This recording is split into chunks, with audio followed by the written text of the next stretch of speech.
Bueno, ahora vamos a continuar con injuria renal aguda, que es un tema también muy importante, sobre todo en pacientes hospitalizados, y que es muy importante que todos los pediatras pues conozcan este tema, ¿no?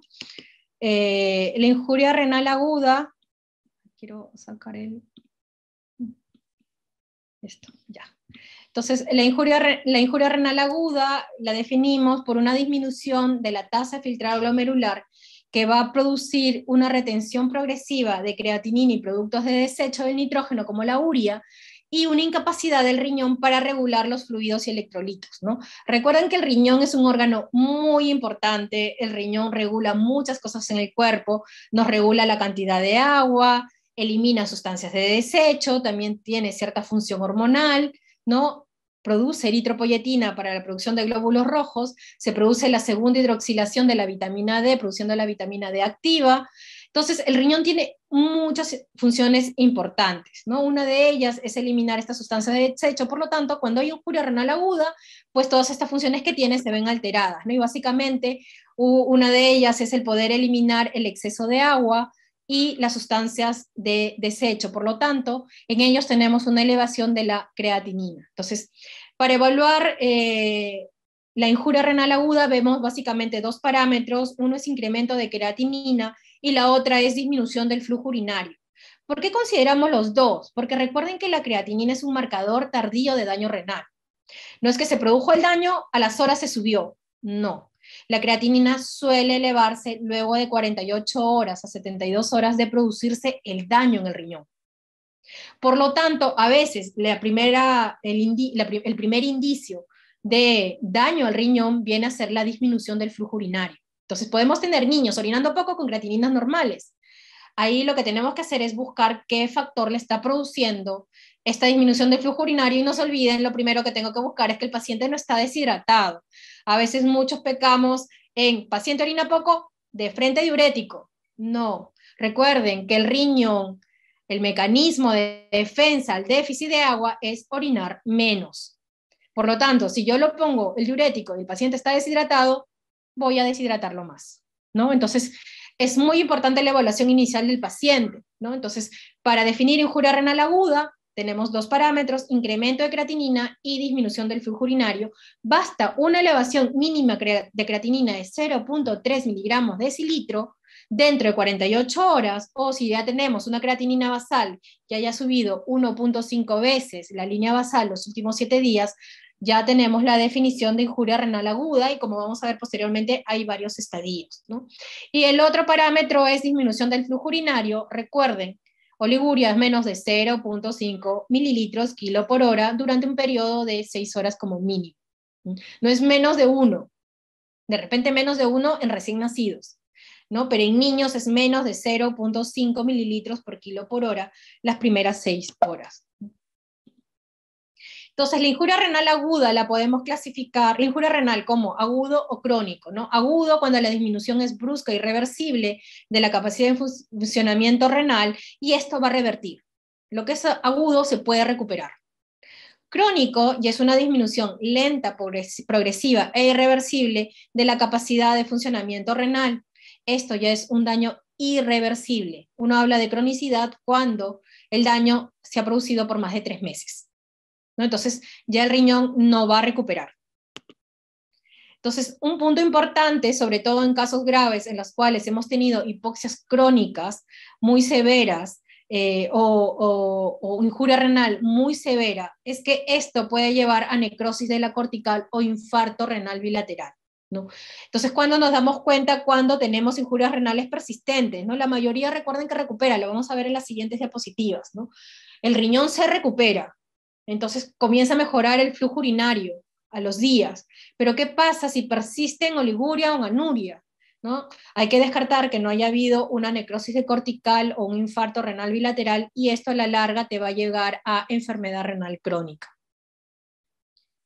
Entonces, en estos casos, por ejemplo, la injuria renal aguda no va a sufrir una reparación completa y permanece con inflamación tubulointersticial, proliferación de fibroblastos y depósitos excesivos de la matriz extracelular, y eso es lo que lo va a llevar a la enfermedad renal crónica, ¿no? Entonces, dentro de lo que es clasificación de la injuria renal aguda, existen varios criterios para clasificarlos. Tenemos los criterios CADIGO, los criterios Akin y también los criterios Rifle. Casi todos ellos son muy similares. El criterio Cadigo y Akin son realmente muy, muy similares. Lo clasifica en 3 estadios, 1, 2 y 3. El estadio 1 es la elevación mínima de 0.3 de la creatinina, o 1.5 a 2 la creatinina basal, o la diuresis menor de 0.5 mililitros kilo-hora por 6 a 2 horas. El estadio 2 es cuando elevamos de 2 a 3 la creatinina en la línea base, o la diuresis persiste bajo por más de 12 horas. Y el estadio 3 es cuando ya se eleva más de 3 veces la creatinina basal, o si ya tenemos una creatinina mayor de 4 miligramos, de frente decimos estadio 3, o en neonatos mayor de 2.5. ¿no? En las guías Cadigo incluyen el descenso de filtrado en niños menores de 18 años como un descenso de filtrado menor de 35 mililitros por minuto, ya como un estadio 3. Y con respecto a la diuresis, es cuando el niño está con una diuresis menos de 0.3 mililitros por kilo-hora por 24 horas, o anuria por 12 horas, ya de frente entran al estadio 3. ¿no? Los criterios aquí realmente son muy similares, solamente este criterio no incluye descenso del filtrado glomerular, pero sí incluye incremento de creatinina y la diuresis. ¿no? Los criterios Rifle, a diferencia de los otros dos, incluye 2 estadios más. ¿no?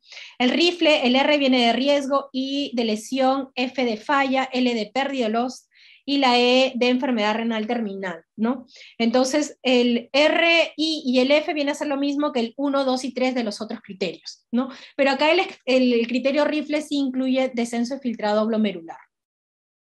Y este criterio Rifle incluye 2 más, que es el de pérdida, lo que llamamos ira persistente, es decir, que tenemos una injuria renal más de 4 semanas. ¿no? Y el E es cuando vemos enfermedad renal crónica, no necesariamente terminal, pero es una enfermedad renal por más de 3 meses. Entonces, esto es una comparación de estos diferentes criterios. Como le dije, la mayoría son muy similares. Con respecto a la definición de la creatinina, pues casi todos son igualitos. Los 3 criterios lo incluyen como elevación, no se olviden, mínimo 0.3. Y el criterio Rifle coloca la disminución de la tasa de filtrado glomerular, y los otros criterios sí incluyen disminución del flujo urinario. Con respecto a la epidemiología, la incidencia varía en un amplio rango en distintas series. Menos del 1% se desarrolla en países desarrollados, más del 66% en países con bajos recursos o recursos medianos. Y obviamente donde más infección IRAS vemos son las unidades de terapias críticas, ¿no? Ahí podemos ver entre 2.5 a 24% del total de pacientes hospitalizados, y los que entran a las unidades de terapia crítica, 5% van a requerir algún tipo de terapia de reemplazo renal. En el STIA-AWARE encontraron 26.9% en niños admitidos a la UCI, y un estudio similar en Brasil, 46%, ¿no? Entonces, hay otro estudio en el cual vieron pacientes que no son críticos, pero con alta exposición a drogas nefrotóxicas. Recuerden que mayor de 2 drogas nefrotóxicas que se usan en forma concomitante aumenta más el riesgo de injuria renal. Entonces, en esos pacientes encontraron una incidencia de 31%. ¿no? En Perú solamente por ahí encontramos algún estudio del doctor Loza hecho en Cayetano Heredia, donde encontró en recién nacidos la incidencia alta de 44.3%. ¿no? Recuerden que además la variación con respecto a la incidencia es por la variación con respecto a la definición de injuria renal, ¿no?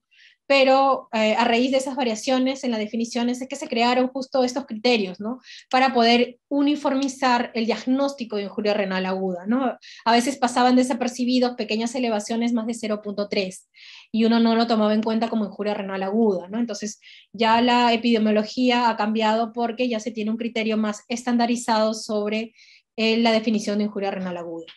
¿Cuál es el impacto de la ira, ¿no?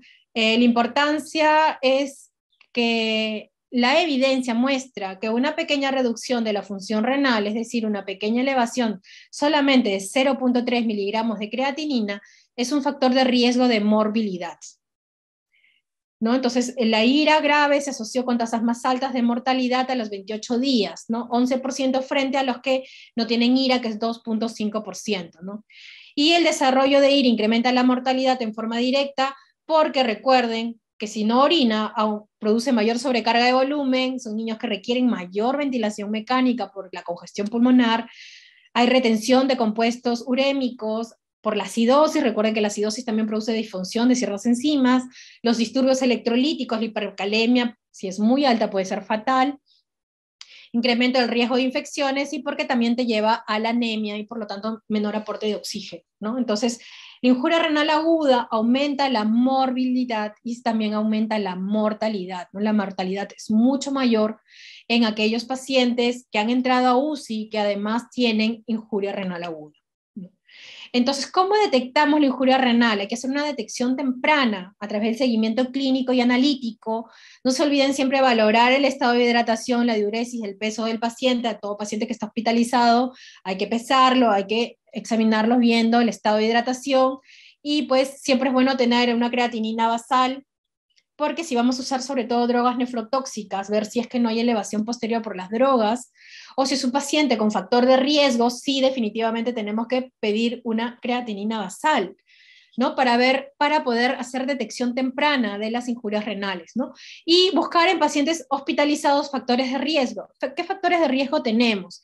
Un niño que tiene ya enfermedad renal crónica de fondo, un niño que tiene insuficiencia cardíaca, que recuerda que son niños que restringimos líquidos, que además están con diuréticos, por lo tanto mayor riesgo de deshidratación, y que muchos de ellos además están con IECAS.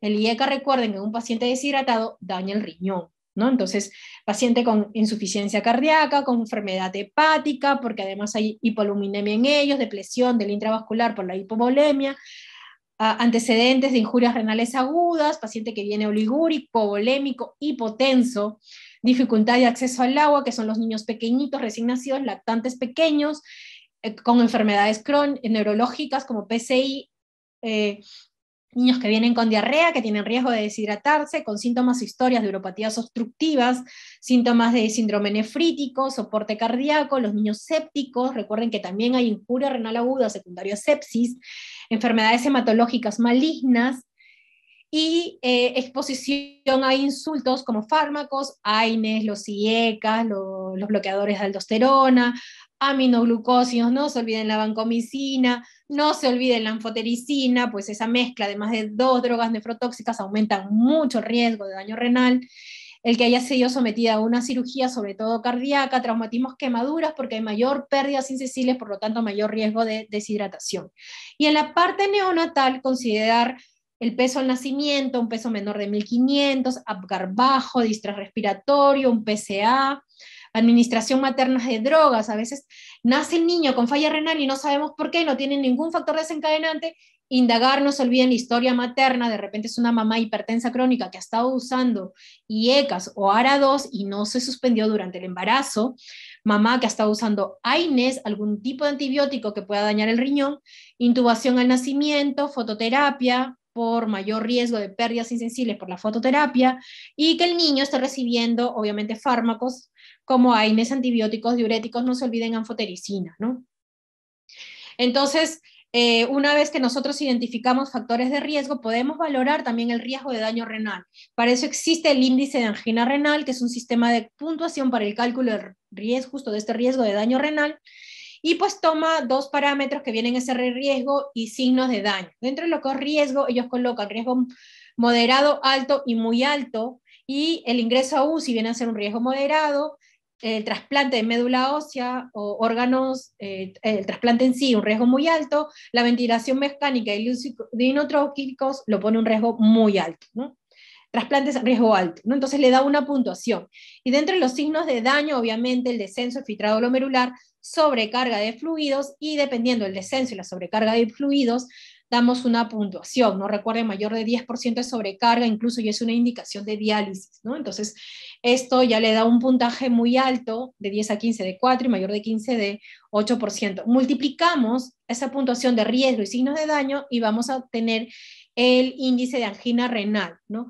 Que cuando es más de 8, pues te indica cierto riesgo de daño, ¿no? Sobre todo para desarrollar injurias renales agudas, ¿no? Y esta gráfica era para que vean que la creatinina es un marcador tardío.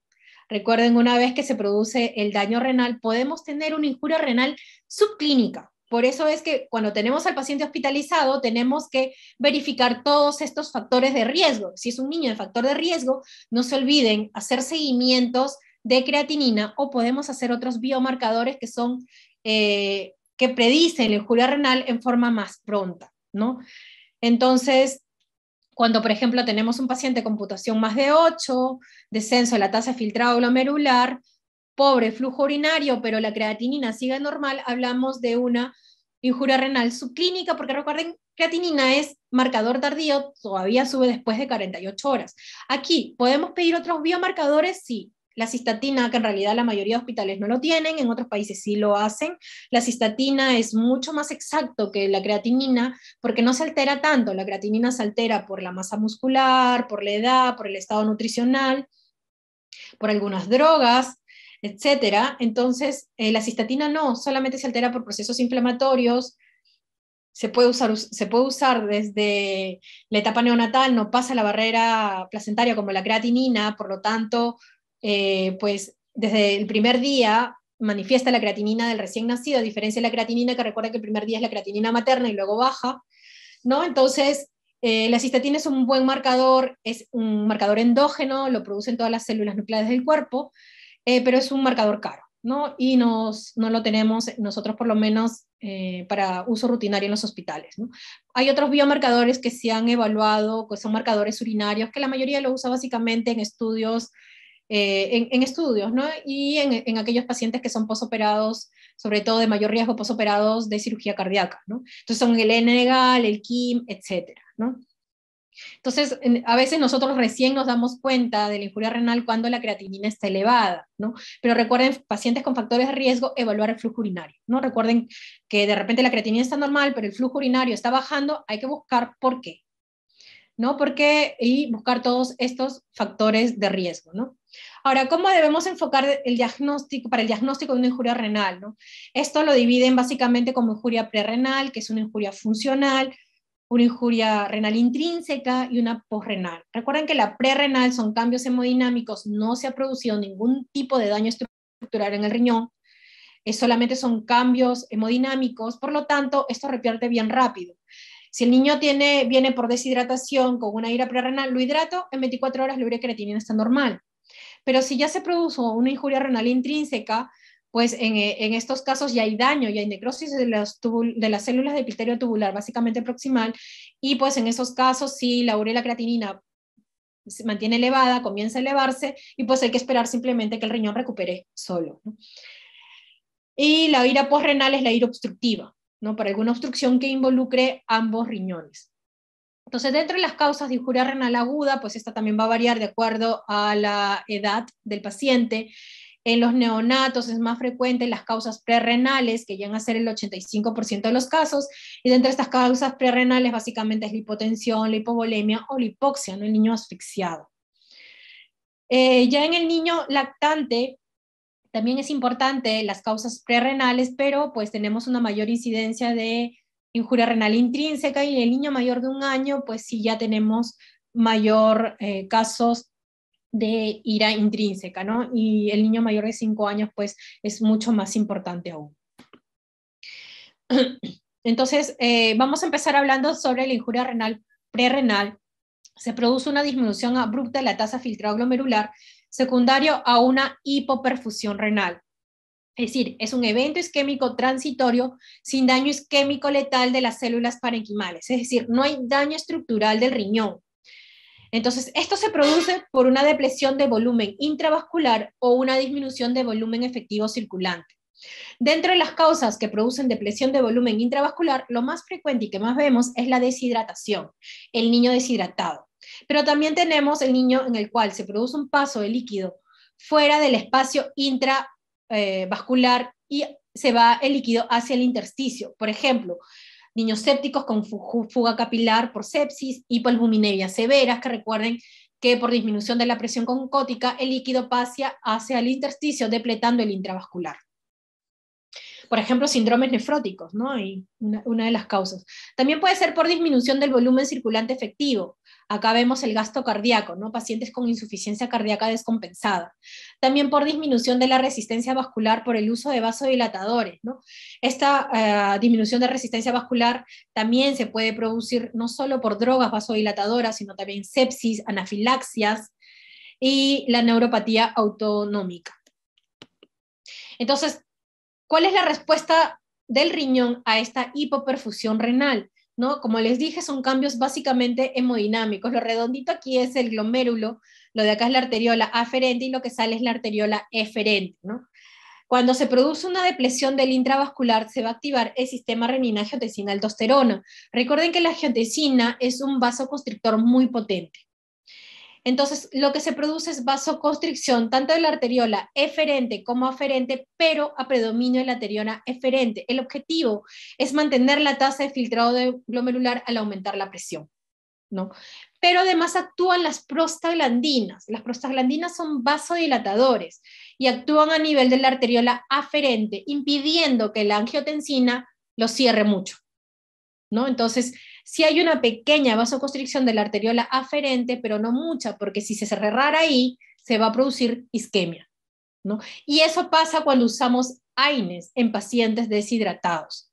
Por eso es que a mí no me gusta recomendar el ibuprofeno, salvo que yo tenga la seguridad que el niño no tiene ningún riesgo de deshidratarse, ¿no? Pero si el niño está vomitando, no tiene buena tolerancia oral, no ingiere bien los líquidos, es mejor no indicar ibuprofeno para manejo de las fiebres. Yo prefiero siempre el paracetamol.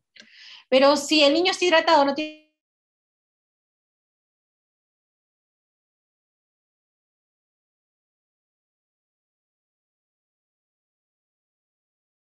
de la arteriola aferente.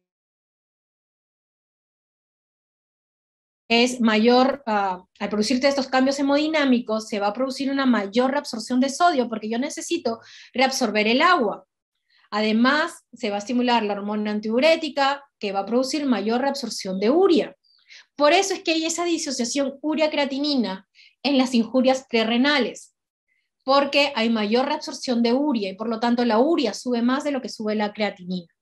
Y además, cuando hacemos el FENA es menos de 1, porque el riñón reabsorbe más sodio para jalar más agua, por lo tanto elimina poco sodio por la orina, ¿no? Entonces, un poquito para explicar también por qué tenemos esos hallazgos en algunos exámenes de laboratorio en la ira prerrenal, ¿no? Entonces, ¿cuál es la etiología? En el recién nacido, deshidratación, hemorragias, insuficiencias cardíacas, la hipoxia es muy importante, en los niños asfixiados, shock séptico, distrés respiratorio. En el lactante escolar es más frecuente un paciente deshidratado con shock séptico, ¿no? También puede ser insuficiencias cardíacas, quemaduras, vasodilatadores o hemorragias. Entonces recuerden, no hay necrosis del tejido renal, por lo tanto, la urea y la creatinina va a retornar a su valor basal dentro de 24 horas, siempre y cuando lo hidrate. Si no lo hidrato, obviamente no va a retornar a su valor basal. Una vez que el paciente está hidratado, urea y la creatinina normaliza. Entonces, si yo hago pruebas de función tubular, no voy a encontrar ninguna alteración porque no ha habido ningún daño. En cambio, la injuria renal intrínseca ya se produce daño tisular del parénquima renal. Y este daño puede ser a nivel del glomérulo, de los vasos, del túbulo o del intersticio. La forma más frecuente de insuficiencia renal aguda intrínseca es la necrosis tubular aguda, y dentro de las causas más frecuentes de necrosis tubular aguda es la hipoperfusión renal prolongada, es decir, el niño deshidratado. Por lo tanto, si yo tengo un niño deshidratado, no significa que va a ser prerrenal, porque todo va a depender del tiempo en el cual el niño ha estado deshidratado. Si el niño ha venido y le hemos hidratado en forma oportuna sin que produzca el daño, es prerrenal.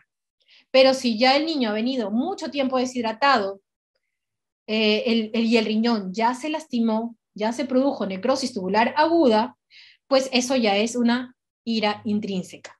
Recuerden, la ira intrínseca puede venir de una prerrenal que no ha sido manejada a tiempo y es la causa más frecuente de ira intrínseca. Entonces, recuerden, niño deshidratado, que esté deshidratado no necesariamente es sinónimo de ira intrínseca, ira prerrenal, ¿no? Puede ser cualquiera de los dos y eso lo vamos a evaluar con la evolución del paciente. Si lo hidrato y la urea creatinina baja, eso es prerrenal. Si quiero, puedo pedir un FENA. Y eso también me va a orientar si es prerrenal o renal. Eso lo vamos a ver en las siguientes diapositivas, cómo poder diferenciarlo, ¿no? Cuando yo tengo mucha duda. Pero sea prerrenal o intrínseca, si el paciente está deshidratado, no se olviden, hay que hidratarlo. Error de algunos, paciente con ira, restrinjo líquidos. No.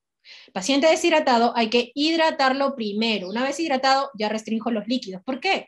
Porque si no resuelvo el daño, el riñón va a seguir, la injuria o lo que le ha producido el daño, el riñón va a seguir dañándose. Entonces, dentro de las cauras Saudeir intrínseca, podemos tener las enfermedades glomerulares, ahí vienen las inflamaciones del glomérulo, es decir, las glomerulonefritis, las trombosis de los vasos del glomérulo, ahí entra a tallar el síndrome urémico hemolítico. También tenemos la injuria tubular, el daño del túbulo renal y básicamente túbulo proximal. Ahí tenemos secundarias e isquemias, es lo que llamamos necrosis tubular aguda, todo esto, ¿no? Por isquemia, es decir, hipoxia, también secundaria toxinas. Acá, por ejemplo, entran a tallar las drogas nefrotóxicas. Que nos sube el nivel del agua un poquito. Pueden dañar directamente el túbulo renal.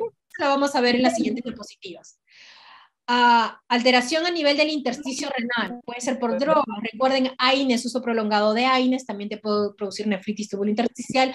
Algunos antibióticos, como penicilinas, etcétera, también te pueden producir nefritis intersticial. Infecciones, hay muchas infecciones que dan nefritis intersticial. La pielonefritis, recuerden que es una inflamación del intersticio del parénquima renal, se considera una nefritis intersticial.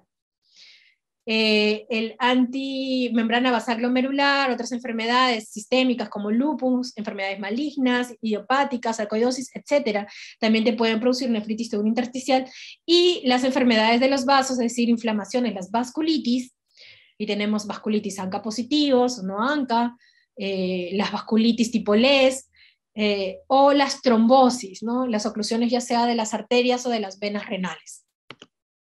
Entonces, entre las etiologías en recién nacidos, lo más frecuentes son las parenquimales, niños que ya nacen con hipoplasias o displasias renales, con enfermedades poliquísticas, necrosis corticales o tubulares, que pueden ser secundarios a asfixias, trombosis de los vasos renales. Recuerden, antecedente muy importante en recién nacido es el cateterismo umbilical. El que el niño haya tenido un cateterismo umbilical le puede producir trombosis de los vasos renales. ¿No? Entonces, en un niño con injuria renal aguda hay que ver ese antecedente de cateterismo umbilical. Uso de drogas nefrotóxicas, nefrotoxinas endógenas, por obstrucción de los túbulos por mioglobina, hemoglobina, y causas infecciosas como la sepsis, pielonefritis, etc., ¿no? Y el lactante y escolar, ya la causa, una de las causas más frecuentes, tenemos el síndrome urémico hemolítico. Recuerden la triada anemia hemolítica, compromiso renal y plaquetopenia en un niño con antecedente de diarrea bacteriana por E. coli o Shigella, es el diagnóstico para síndrome urémico hemolítico. Las glomerulonefritis, que por síndromes nefríticos, uno de los más importantes en niños es la glomerulonefritis postinfecciosa, dentro de ellas la postestreptocócica o cualquier otro tipo de glomerulonefritis, también la purpurigeno-Scholler, las vasculitis, el síndrome de lisis tomolar, que sobre todo lo vemos en niños con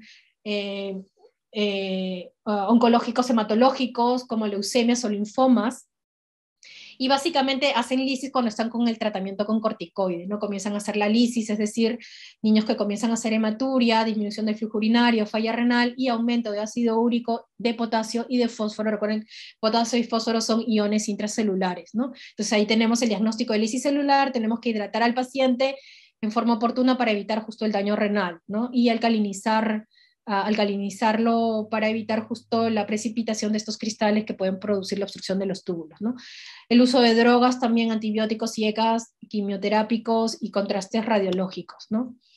Entonces, en IRA, en la etiología, no se olviden siempre evaluar las causas prerrenales. A veces nos olvidamos de que tenemos que indagar en antecedentes en la madre, ¿no? Injurias prenatales por daños vasculares se pueden producir si la mamá ha usado IECAS, bloqueadores de aldosterona o AINES, ¿no? Entonces hay que indagar, a veces se olvidó la mamita que tenía que suspenderlo durante el embarazo. Enfermedades renales congénitas, y para eso nos sirve mucho la ecografía prenatal.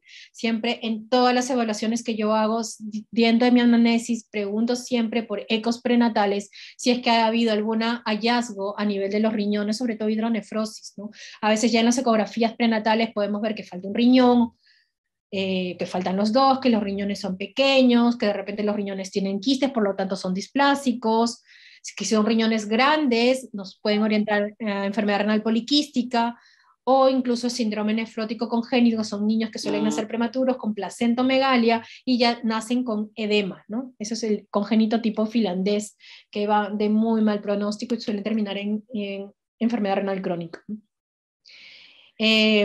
Dentro de, si vemos etiologías de las CIRAS, esto pues ya lo hemos visto, y dentro de lo que es la necrosis tubular aguda, para ver qué es lo que se produjo ahí en la fisiopatología, recuerden que la necrosis tubular aguda es el daño del túbulo renal que se puede dar por un insulto isquémico o una toxina, ¿no? Por ejemplo, drogas nefrotóxicas. Recuerden que más de dos drogas nefrotóxicas, lo voy a repetir y lo voy a repetir muchas veces, porque mayor de 2 drogas nefrotóxicas hay riesgo de injuria renal. Aumenta un montón el riesgo, así que hay que tratar de no usar más de una droga nefrotóxica, y si es que lo estamos empleando, monitorizar siempre la función renal, ¿no? Entonces, ¿qué se produce en estos pacientes con necrosis tubular aguda, ¿no? Se producen cambios hemodinámicos, vasoconstricción también de la arteriola aferente, contracción del mesangio, por lo tanto, esto se va a producir una disminución de la tasa de filtrado glomerular, también se va a producir una disfunción tubular y un daño tubular, por lo tanto, a diferencia de la prerrenal en la cual había reabsorción de sal, aquí no. Recuerden que si te produjo necrosis tubular aguda, muerte de las células de epitelio, por lo tanto, los transportadores también se lesionaron y no va a haber forma de reabsorber el sodio, por lo tanto, se va a excretar mayor sodio, va a haber mayor disponibilidad de cloruro de sodio a nivel de los túbulos distales, que va a censar la mácula densa, y eso va a activar el feedback túbulo glomerular, ¿no? Entonces, por eso es que cuando tenemos necrosis tubular aguda, el FeNA es más del 2%, porque eliminamos sodio. También hay una obstrucción tubular, se producen por la muerte de estas células, detritos celulares, que van a obstruir la luz del túbulo. Por lo tanto, va a producir disminución del flujo urinario. Y esto es una de las fisiopatologías por las cuales el diurético puede funcionar para convertir una ira que no orina en una ira que orina, ¿no? Al dar un diurético a dosis altas, puedo forzar la diuresis y puedo desobstruir el túbulo que puede estar obstruido por estos detritos celulares, ¿no? Entonces, cuando tengo una ira intrínseca en un paciente que no orina, puedo hacer una prueba terapéutica con el diurético, y si funciona, lo puedo mantener; si no funciona, retirarlo por el daño que puede producir los diuréticos, ¿no? Entonces, la necrosis tubular aguda tiene varias fases. Recuerden, la primera es la prerrenal, siempre es un daño previo, sobre todo una hipoperfusión renal, y luego, si esta no la resolvemos a tiempo, pues ya se produce el daño, y aquí viene la primera fase, que viene la fase de iniciación, que suele durar unas horas, menos de un día, y en el cual la tasa de filtrado glomerular comienza a bajar. Luego viene la fase de extensión, en el cual hay un descenso de la tasa de filtrado, pero no tan brusco como al inicio, por lo tanto, la urea y la creatinina se va a seguir subiendo, no hay que asustarse por esos incrementos de urea y creatinina, y esto va a durar unos días, aproximadamente un poco más de 2 días, ¿no? Entre 2 a 3 días. Luego viene la fase de mantenimiento, en el cual ya la tasa de filtrado glomerular se mantiene estable. Vamos a ver que hay un momento en el cual la urea y la creatinina ya no sube más, uno ahí respira, y esto va a durar en promedio 4 a 5 días, y acá se va a producir la diferenciación, migración y la proliferación de las células, ¿no? Y luego ya de 8 días se va a dar la fase de recuperación, es decir, la repolarización y la rediferenciación, ¿no? Recuerden que nosotros tenemos stem cell a nivel de las células, que son de las células epiteliales del túbulo, por lo tanto esas células se regeneran. Por eso la ira es reversible, porque se va a regenerar. Entonces, conforme van regenerándose esas células, pues obviamente la urea y la creatinina va a ir bajando, porque va mejorando la tasa de filtrado glomerular. Entonces, durante todo este periodo hay que tener mucha paciencia. A veces llaman al nefrólogo todos los días porque la urea y la creatinina sigue subiendo. Eso es lo que tiene que pasar. ¿Por qué? Porque recuerden que eso no significa que el riñón esté empeorando.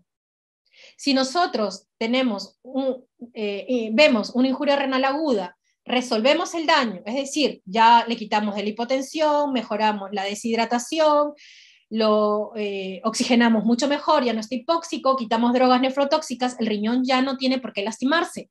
Por lo tanto, tenemos que esperar con mucha paciencia que se produzcan todas estas fases hasta que el riñón recupere. Y eso es todo un ciclo.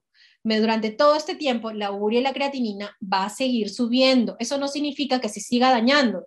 Lo que pasa es que una cosa es un riñón que funciona al 100% y que puede eliminar todas las sustancias de desecho, o otro riñón que funciona menos del 50%, porque para que la creatinina suba debe haberse dañado más del 50% del riñón. Entonces, si la tasa de filtrado glomerular es baja, no va a tener cómo depurar estas sustancias tóxicas y se va a ir acumulando poco a poco. Por eso es que sigue subiendo, ¿no? Hasta que ya vemos que la urea y creatinina se estabilice, el niño comienza a orinar y la urea y la creatinina va a ir bajando, ¿no? Entonces, durante todo este periodo simplemente tenemos que manejar el estado hidroelectrolítico, la bulimia, los trastornos hidroelectrolíticos y cualquier otra complicación que se produzca durante este periodo hasta que el riñón recupere solo, pero siempre y cuando hayamos quitado todos los factores desencadenantes, ¿no? Entonces, acá es una diapositiva para reforzarles un poco de los nefrotóxicos.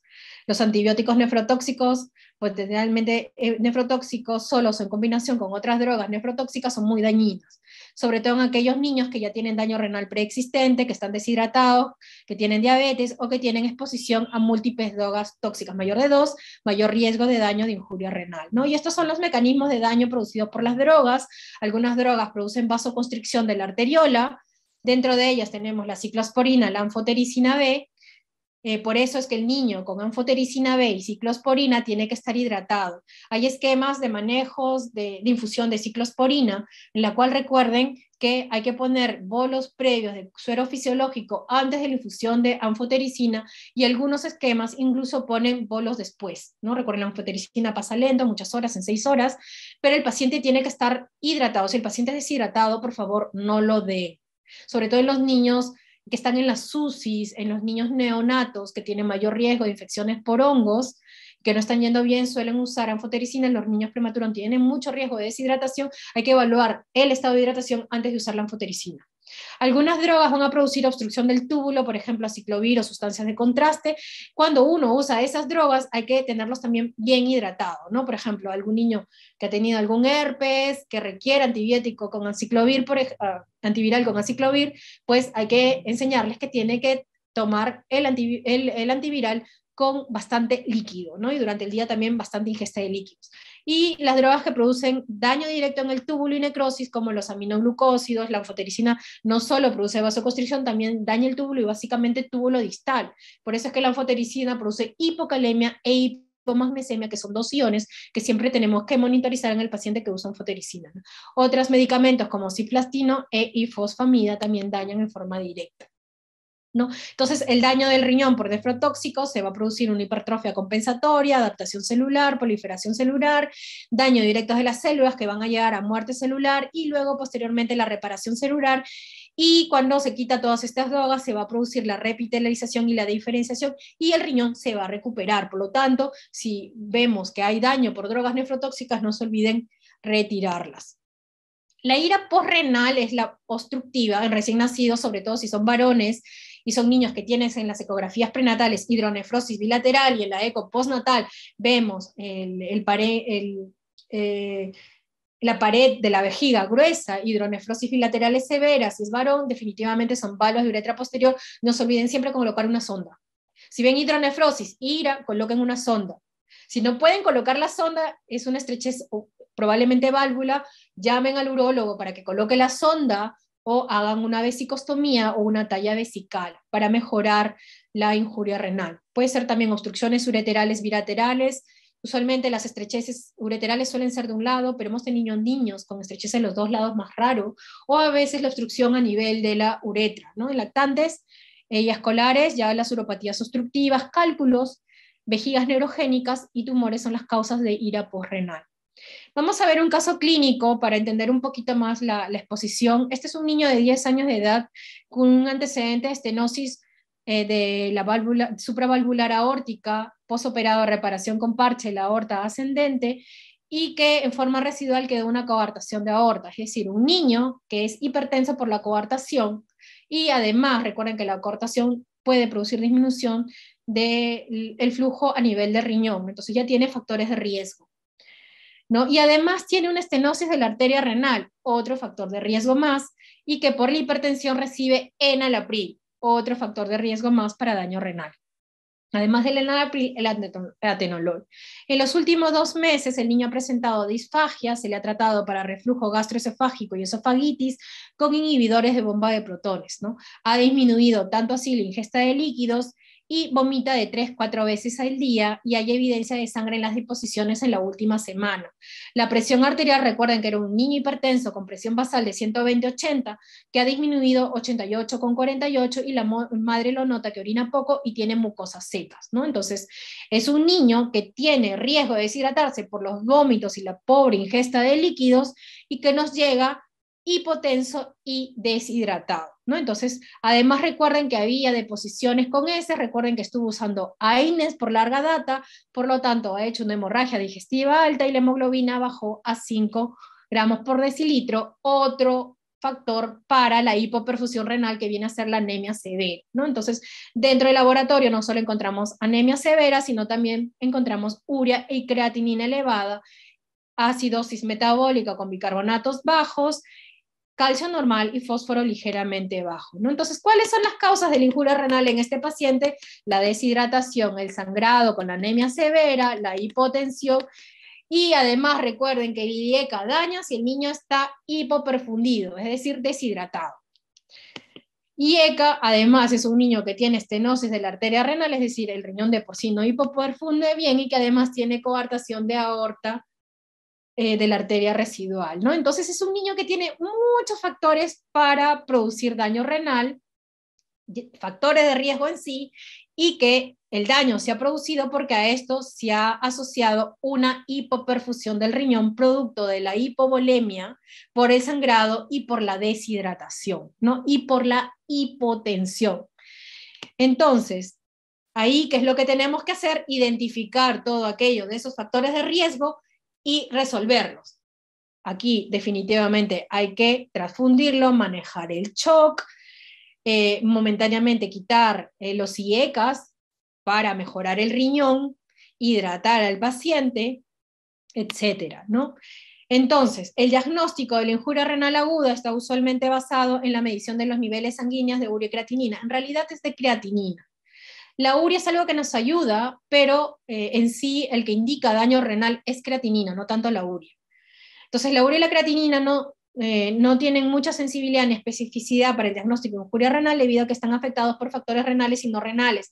Y había dicho, la creatinina tiene muchos factores que alteran el valor de creatinina, como el estado nutricional, el sexo, algunas drogas, etcétera, ¿no? Y la alteración en la creatinina podría tomar varios días luego de los cambios de la tasa de filtrado glomerular. Había dicho que es un marcador tardío, sube después de 48 horas, ¿no? Entonces, además hay factores que alteran la elevación de urea creatinina, por ejemplo, la creatinina, la edad, más pequeños, creatinina son más bajas, el sexo, los varones tienen creatinina mayor porque tienen mayor masa muscular, también tiene que ver la raza, obviamente la masa muscular, que tiene que ver con el estado nutricional, los niños con menos masa muscular, porque están desnutridos, tienen creatininas más bajas, procesos infecciosos, el volumen de distribución, y medicamentos como el cotrimoxazol, cimetidine y el salicilato, ¿no? El cotrimoxazol, por ejemplo, aumenta la excreción tubular de creatinina. ¿Qué factores alteran la urea? La ingesta proteica. A veces tenemos niños con NPT con valores de aminoácidos muy altos y creatinina normal, pero urea alta, probablemente sea básicamente por el aporte proteico. Producción y manipulación tubular, estados catabólicos, sangrado gastrointestinal alto, las hemorragias digestivas altas producen la disociación urea-creatinina. Medicaciones, por ejemplo, dosis altas de esteroides también te pueden elevar la urea, ¿no? Entonces, para el manejo de estos pacientes hay que hacer una buena anamnesis, exploración, ver el estado de la biolemia, la presión arterial, ver la oxigenación, hay que pedir algunos exámenes bioquímicos, urea, creatinina, el hemograma para ver la hemoglobina, electrolitos es muy importante, sobre todo ver el potasio si el paciente está oligúrico, ver el calcio y el fósforo que también se alteran, si es necesario hacer un examen de orina, puede usar los índices urinarios como FENA para diferenciar prerenal o renal, y si estoy sospechando en una ira obstructiva, una ecografía renal, ¿no? Y eso lo vemos básicamente en las iras en los pequeños, ¿no? En los muy chiquititos. Entonces, si es prerrenal, hay que buscar el factor desencadenante. Recuerden que en nuestro caso vimos la hipotensión, deshidratación. Para prevenir la progresión de la falla renal hay que tratar el shock en ese caso, tratar la insuficiencia cardíaca. Si el niño comienza a orinar, definitivamente es prerrenal, pero si persiste en oliguria, eso significa que ya se ha producido un daño del parénquima renal. En esos casos, igual hay que quitar los factores desencadenantes, hay que hidratar el paciente, y una vez que está hidratado ya podemos empezar con la restricción de líquidos. Hay que mantener un balance hídrico y electrolítico adecuado, dar un buen soporte nutricional, ajustar la dosis de las drogas y el tratar de las complicaciones de la injuria renal, ¿no? De ellos, la mayoría va a recuperar, un porcentaje va a seguir progresando y va a requerir terapia de reemplazo renal, ¿no? Y la ira posrenal es básicamente quitar la obstrucción, ¿no? No se olviden, niños pequeñitos que vemos hidronefrosis, recién nacidos, ponerle una sonda. Y en algunos casos que no se puede, van a requerir las nefrostomías, ¿no? Que puede ser ureterales o de repente hacerle una talla vesical o una vesicostomía, ya hacerle además estudios de imágenes, y pues aquellos que requieran cirugía, puedes reparar todo aquello que requiere ser reparado, toda malformación que requiere ser reparada, ¿no? Entonces también, si tenemos mucha duda en si la injuria renal es prerrenal o posrenal, podemos hacer algunos índices urinarios. Dentro de ellas, el marcador más importante en pacientes que están oligúricos es el FENA, ¿no? Ya les había explicado por qué es menos de 1 y por qué es más de 2 en necrosis tubular aguda, pero recuerden que en ira prerrenal falta líquido, por lo tanto el riñón tiene que reabsorber más al máximo, tiene que concentrar bien, tiene que reabsorber más sodio, por lo tanto el FENA es menos de 1, la osmolaridad urinaria es mayor de 500, el UP osmolar es mayor de 1.5, el sodio urinario, no estamos secretando sodio por la orina, es menos de 10, UP de creatinina es menos de 30, y el índice de falla renal es menos de 1.5. ¿no? En necrosis tubular aguda, el FENA es mayor de 2, obviamente el riñón no está concentrando bien porque ya hay daño, el sodio urinario es mayor de 40, el índice de falla renal es mayor de 2, ¿no? Entonces, todos estos índices podemos hacer el FENA. Si no tenemos electrolitos en orina, pues nada, manéjenlo, hidrátenlo. Si el niño mejora y orina y la urecreatina baja, eso fue prerrenal. Entonces, acá tenemos otro caso clínico, ¿no? Un lactante varón de 10 meses de edad que viene con un tiempo de enfermedad de 3 días, viene por fiebre, vómitos, diarreas, más o menos 8 a 10 veces al día, no lacta hace varias horas y no orina desde hace 10 horas, ¿no? Definitivamente es un paciente que, si vemos, tiene signos de deshidratación severa con shock, porque viene con trastorno del sensorio, viene con hipoperfusión tisular, es hipotenso, la mamá niega que haya ingerido algún tipo de medicamento y niega patologías previas, un niño completamente sano, ¿no? Entonces, ¿cómo manejamos este pequeño? Corregir factores desencadenantes, que en este caso sería la hipotensión, sacarlo del shock, manejo de la hipovolemia, manejar la deshidratación, y bueno, si el paciente está hipóxico, manejar la hipoxia. En este caso clínico, el niño no está hipóxico, pero sí está hipotenso, hipovolémico y chocado, ¿no? Entonces, manejo del shock, bolos, y luego manejar la hidratación, ¿no? Entonces, solución isotónica, entre 10 a 20 mililitros por kilo para sacarlo del shock, y luego hidratarlo hasta conseguir la euvolemia. Recuerden que en este momento que el niño está deshidratado, no sabemos si es prerrenal o intrínseca. Entonces, una vez hidratado, si el niño orinó al hidratarlo, eso definitivamente es prerrenal, y van a ver que la urecreatinina va a bajar. Hay que hacer un control estricto del balance hidroelectrolítico y valoración clínica del estado de hidratación. En falla prerrenal, la diuresis empieza a las pocas horas. Si no mejora la diuresis, es necrosis tubular aguda. Y una vez que es necrosis tubular aguda, ya el manejo es diferente. Luego de haberlo hidratado, recuerden, hay que hidratar primero al paciente. Ya obviamente vemos que el paciente está hidratado, más bien el riesgo ya es de sobrehidratarlo. Ahí sí tenemos que parar la hidratación, ¿no? Entonces sí tenemos que restringirlos según pérdidas insensibles más pérdidas medibles. Algunos dicen 2/3 de la diuresis. Realmente existen varias formas para restringir. Yo prefiero usar balances, ¿no? Tratar de que el balance sea neutro. Si el paciente está sobrehidratado, balance negativo. Si el paciente está hidratado, no está sobrehidratado, balance neutro, ¿no? Entonces hay que tratar de dar de ingresos lo mismo que tiene de egresos, ¿no? Entonces, esto evitará la sobrehidratación en pacientes en oliguria. Entonces, si es necrosis tubular aguda y el paciente viene chocado, deshidratado, recuerden igual manejar el shock y hidratarlo hasta conseguir la euvolemia y luego recién dar la restricción de los líquidos. Con respecto al diurético, que es un punto muy importante, a veces muchos pecamos, niño que viene con falla renal y sin orinar, diurético de frente. Recuerden primero evaluar el estado de la volemia. Si el paciente está deshidratado, el riñón mismo está haciendo que el riñón elimine poca orina, porque requiere agua. Por lo tanto, si tú le pones diuréticos y fuerzas la diuresis, lo vas a deshidratar más, vas a empeorar las cosas. Entonces, el diurético solamente lo podemos usar una vez que el paciente esté hidratado, haya salido del shock y no esté hipotenso. No lo usen en pacientes chocados hipotensos, por favor, no, empeora las cosas. ¿No? Entonces, ¿para qué nos sirve el diurético? El diurético no va a mejorar la falla renal. Lo que sí es, nos va a quitar un estrés, que es la oliguria. Porque manejar un paciente en oliguria es mucho más difícil. Es más difícil porque a veces el paciente crítico requiere mucha infusión de drogas, por lo tanto requiere mucho volumen y además necesitamos nutrirlo. Entonces el diurético nos va a ayudar a convertir esa ira oligúrica en una ira no oligúrica. Y esto por lo que les había dicho, porque produce la desobstrucción intratubular producido por los detritos celulares por las células muertas, ¿no? Al aumentar el flujo urinario lo va a desobstruir. Además inhibe la sodio-potasio ATPasa, lo que va a limitar el consumo de oxígeno y de los túbulos dañados.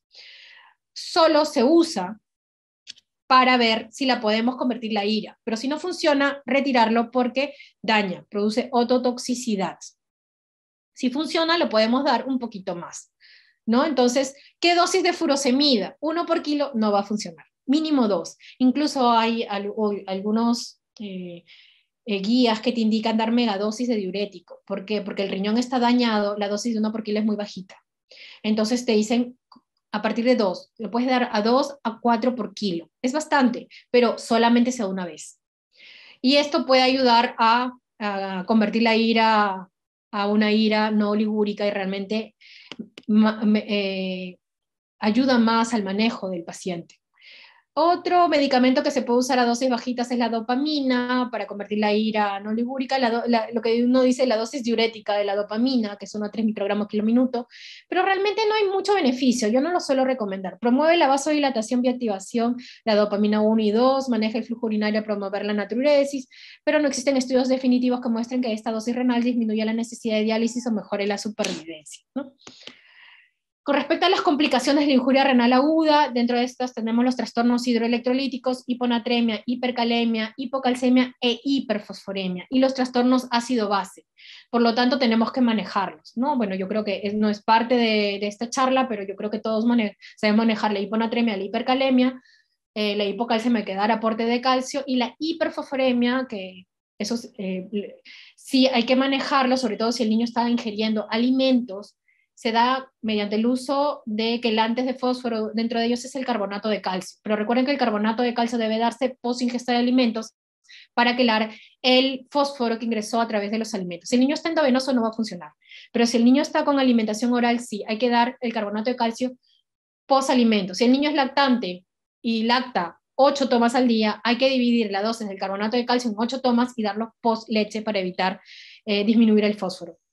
Manejar las emergencias y urgencias hipertensivas, a veces solamente con uso de diuréticos, a veces requieren ya usos de antihipertensivos. Simplemente hay que tener presente que si el paciente está oligúrico no puede usar IECAS o bloqueadores de aldosterona por el riesgo de hipercalemia. Si el niño está convulsionando, usualmente las convulsiones suelen ser por los trastornos hidroelectrolíticos, hiponatremias severas, podría ser por hipocalcemias severas, podría convulsionar también por la encefalopatía hipertensiva o por la misma uremia en sí, ¿no? Entonces son varios factores que pueden producir, hay que buscarlos y hay que tratar de resolverlos y manejar las convulsiones. También por la sobrecarga hídrica se puede producir edema agudo pulmonar, se puede producir encefalopatía urémica, pericarditis urémica, trastornos de la coagulación sanguínea, hemorragias digestivas, y eso es básicamente porque la uremia altera la función de las plaquetas, no las disminuye, pero sí disminuye la función que tienen las plaquetas. También puede haber trastornos de la conductividad eléctrica del ritmo cardíaco y básicamente por los trastornos electrolíticos que se producen. Entonces, manejar las complicaciones, ya he dicho, los trastornos electrolíticos, la hiperfosfatemia con la restricción de fósforo y el uso de carbonato de calcio, el manejo de la hipocalcemia, el carbonato de calcio me ayuda a las dos cosas, manejo ácido-base, recuerden que la acidosis se produce porque el riñón no está funcionando y no está excretando el exceso de ácidos. Por lo tanto, una vez que el riñón recupere solito, va a mejorar la acidosis, pero mientras tanto hay que dar bicarbonato si la acidosis es severa, es decir, si tiene un pH menos de 7.2 o bicarbonatos menos de 10 a 2. En hipertensión arterial, básicamente, es por sobrecarga de volumen, por lo tanto hay que manejarlo con restricción hídrica y el uso de los diuréticos, sobre todo diuréticos de asa como furosemida, ¿no? Si requiere algunos antihipertensivos, evitar en forma momentánea los IECAs y los bloqueadores por el riesgo de hipercalemia. Convulsiones, como ya les había dicho, podemos usar anticonvulsivantes como diazepam, fenitoína o fenobarbital. Recuerden siempre ver las dosis de acuerdo a la tasa de filtrado glomerular. Y no se olviden corregir no solo la dosis, corregir la dosis de todos los fármacos, no solo de los antibióticos, y para eso, pues en los niños podemos usar el Schwarz, existe el Schwarz antiguo y el Schwarz modificado, y pues hay que saber cuál de estas fórmulas hay que emplear, ¿no? Recuerden, la fórmula es la misma K, que es una constante por la talla entre la creatinina sérica, y que la K, recuerden que según el Schwarz antiguo, pues variaba de acuerdo a la edad, en prematuros 0.33, en niños pequeños menores de 1 año, recién nacidos 0.45, recién nacidos a término, y en niños y mujeres adolescentes 0.55 y en los varones 0.70, ¿no? Pero Schwarz se empleaba cuando el método del procesamiento de creatinina era un método cinético, ¿no? Cuando ya comenzaron a emplearse los métodos enzimáticos, ya se comenzó a estandarizar esta fórmula y se emplea otro K, que viene a ser el K0413, que no sirve en NEOS. En NEOS seguimos usando 0.45, ¿no? Pero lo podemos usar a partir del año de edad, pero tenemos que tener presente que la creatinina se debe procesar por método enzimático, ¿no? Entonces hay que preguntar en laboratorio. Hasta hace algunos meses en mi hospital no usamos método enzimático, por lo tanto seguíamos usando la constante antigua, pero pues ya estamos usando el 0.413 porque ya tenemos como más de medio año usando el método enzimático para el procesamiento de la creatinina. Entonces tienen que ir a averiguar a su laboratorio qué método emplean. Probablemente las de provincia todavía están usando el otro método, pero igual pregunten, y dependiendo de eso es el K que van a emplear para el cálculo de la tasa de filtrado glomerular, ¿no? Entonces, en base a esa tasa de filtrado glomerular, no se olviden corregir las drogas. Con respecto a la nutrición, tiene que ser una fórmula con carga baja de solutos y baja en fósforo por la hiperfosfaremia. Hay que dar un aporte cercano calórico al 100%, que está recomendado para la edad, con un mínimo del 50%, de las cuales 70% de las calorías deben ser como carbohidratos, menos del 20% como lípidos, ¿no? Con respecto a la ingesta de proteínas, dar de acuerdo a los requerimientos del niño, pero obviamente si la uremia es muy elevada hay que restringir el aporte proteico porque la urea viene del metabolismo de proteínas, ¿no? Entonces, usualmente se recomienda 1 gramo por kilo día de proteínas. En neonatos podemos dar hasta 2, pero si la urea está muy alta hay que restringirlo. Restricciones menos de 0.8 tienen mucho riesgo de desnutrición, y en todo caso, si requiere restricciones más severas, es mejor llevarlo a una terapia de reemplazo renal para poder nutrir mejor al paciente, ¿no? Entonces, ¿cuáles son las indicaciones de terapia de reemplazo renal? Aparte de la nutrición, la acidosis severa, que no podemos manejar médicamente, sobrecarga hídrica, es decir, el paciente que viene con edema agudo pulmonar, uremia sintomática, es decir, paciente que viene con cefalopatía urémica, es decir, con trastorno del sensorio convulsionando, que viene con pericarditis urémica, hipercalemias muy severas que no hemos resuelto con manejo médico, necesidades de eliminar aguas y electrolitos para permitir un aporte de nutrientes y o medicamentos. Eso suele pasar en las UCIs, ¿no? Recuerden, sobrecarga de volumen mayor del 10% y es indicación de terapia de reemplazo renal para sacar lípido, incluso así la urea y la creatinina no sea muy alta, porque la sobrecarga empeora más el pronóstico del paciente. Las toxinas exógenas también, ¿no? A veces hay intoxicaciones por aminoglucósidos, litio, salicilato, teofilina, fenobarbital, metanol o etilenglicol, ¿no? Las intoxicaciones alcohólicas, ¿no? Que producen acidosis muy severas también van a requerir terapia de reemplazo renal. ¿Cuál es el pronóstico? La recuperación puede durar de días a semanas, todo depende del daño que se haya producido. El pronóstico va a depender de varios factores, de la necesidad de diálisis, del tiempo entre inicio de la enfermedad e inicio del tratamiento, y de la enfermedad subyacente, ¿no? Los de peor pronóstico son los niños más pequeñitos, de edad más temprana, y que tienen falla multiorgánica, ¿no? Niños con sepsis, falla multiorgánica, más compromiso renal, el pronóstico es muy malo. Hay que identificación temprana e intervención oportuna son necesarias, recuerden, para mejorar la tasa de mortalidad, que puede llegar a ser tan alta como 10 a 60% de los niños, ¿no? Entonces, puntos para recordar, los puntos claves: la injuria renal aguda es una patología muy frecuente que está infradiagnosticado, porque había muchas variaciones con respecto al diagnóstico. Recuerden, elevaciones mínimas de 0.3 miligramos por decilitro ya es un indicador de injuria renal aguda, o disminución del flujo urinario por 6 horas menos de 0.5 mililitros por kilo por hora, ¿no? Es responsable de una mayor mortalidad en pacientes pediátricos debido a la inmadurez renal, sobre todo en los niños pequeños. El riñón termina de madurar a los 2 años, y mayor susceptibilidad a toxicidad por drogas y a acumulación de productos de desecho. La causa principal de IRA en las UCI pediátricas es la cirugía cardíaca, seguida de la sepsis. La administración, recuerden, aislada de nefrotoxinas o sumada a otras etiologías es un factor desencadenante frecuente y que puede ser evitable de injuria renal aguda. Entonces, pacientes con drogas nefrotóxicas, no se olviden monitorizar la creatinina y tener una creatinina basal. El diagnóstico se hace en base a una suma de criterios de consenso que incluyen cambios de la creatinina y la diuresis. No necesariamente tienen que estar los dos, puede ser uno u otro, porque la creatinina es marcador tardío. El diagnóstico, la identificación temprana, la corrección de los factores desencadenantes y el manejo oportuno es fundamental para disminuir la tasa de morbimortalidad. Bueno, eso es todo. Muchísimas gracias. No sé si tienen alguna pregunta.